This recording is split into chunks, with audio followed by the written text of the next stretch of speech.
Hi, I'm Carol Jurgensen-Sheets, aka Carol the Coach, and this is Boo. Say hi to everybody, Boo. Oh, I know you love your mommy, don't you? Okay. I wanted to talk to you today because I had a man that came in and he's in the midst of preparing for a disclosure. And I have to tell you, he was not very happy. When he walked in, I could see the angst on his face. And he said, I'm supposed to be doing this disclosure. And you sent me some questions, and I think I got it all done. But you said that I have to answer my words that every penny he spent, he may have spent on prostitution and massage parlors and affairs. And that's why she's so hell-bent on finding out about his finances. Well, in addition to that, he also spent some of her finances. So it's a double whammy. And then she wanted to know about his dating and sexual relationship before they met. And he said, you know what? That is none of her business. Now, in essence, you may agree or disagree with me, but I would say in a normal relationship, what has happened before you start dating is none of your partner's business in terms of you have every right to keep that private. However, you lost that right when you became a sex addict because now that sexual continuum is blurred. It's blurred beyond belief. And so, if she wants to know when that timeline started, what that arousal template was all about, and who you've been with prior to meeting her, as a trained specialist, as an expert, I teach the course for APSATS with Barbara Steffens, the president of APSATS. I'm going to tell you that she has the right to know. You are in and under special circumstances. You no longer have the same privacy and rights as somebody who did not commit infidelity, who did not commit partner betrayal. And so the disclosure is for men who want to make it up to their spouses. They want to make it up, and they want to come clean, and they want to really help her to dispel any myths, any paranoias, any fears about what could have happened prior to the discovery. And as I told this man, I said, you know, I get why you're mad. I can see the angst on your face. I can see your jaws tightening up. But I'm not feeling like you're doing this out of empathy. And see, if an addict wants to make it right with his wife, and if he gets that she's in true trauma because she does not know what's the truth and what's a lie. So what does she do? She defaults to it is all a lie.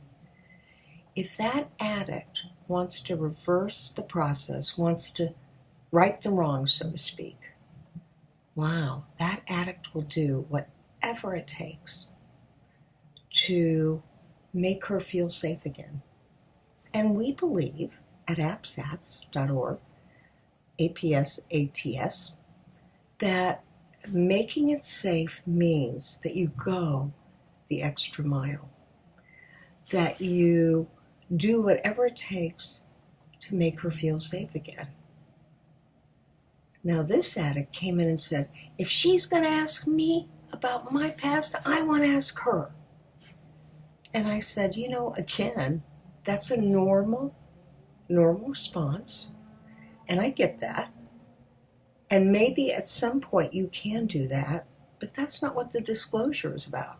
The disclosure is about healing her wounds in part by beginning the process of truth. And then after truth occurs, you can figure out what is it going to take to do early couples recovery work so that we can get back on a more even playing field where she's not so traumatized and where you're not so defensive. Does that make sense? I mean, if we just look at it from an addict's point of view or a man's point of view, he's got some good points. But we're not doing that. What has happened is that he has created a situation by which their greatest relationship has been fractured. And, when it's fractured, it takes a lot to put it back together again. Now, here is the good news. I've done hundreds and hundreds and hundreds of disclosures.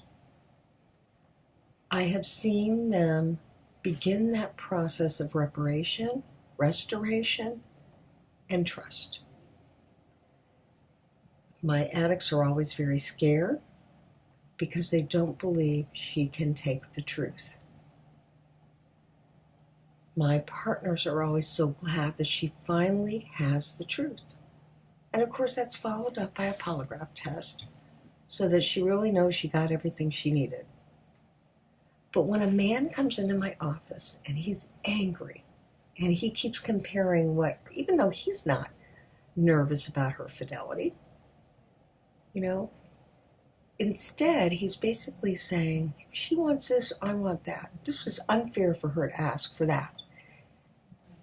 Then I got to question whether this is going to be a good disclosure, because he's not in the framework of wanting to make it better, of wanting to make it real, and of wanting to do and take that extra step it's going to need to repair this relationship. So if you're an addict and you do want to make things right, you do love your wife, you do want to increase her trust, and you want to make her safe, make her feel safe, you're willing to take a polygraph test after doing this integral process called a disclosure, I want you to be able to go to absats.org and find somebody in your area who can help you with the disclosure. I know as a coach and as a mental health therapist, I can help with disclosures. But unless you're willing to come see me, I can't help facilitate it, and I can't be there. Well, I can if you want to fly me to wherever you're needing us to do the disclosure. But in normal circumstances, you're an average family that have bills and you're trying to keep your costs down. That may require that you do an intensive where you get it all done in 3 days with people that are certified to do this kind of work. Now, I've got a whole list, and I can help you. But go to absats.org and see if you can't find somebody who knows how to begin this process in a helpful way, and who has the right training, and who wants the best for both of you.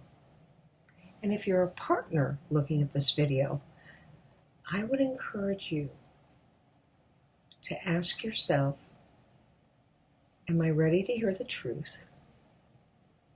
And do I have enough supports in my life so that it doesn't devastate me more than I've already been devastated? Okay, I'm Carol Jurgensen-Sheets. I believe in this process.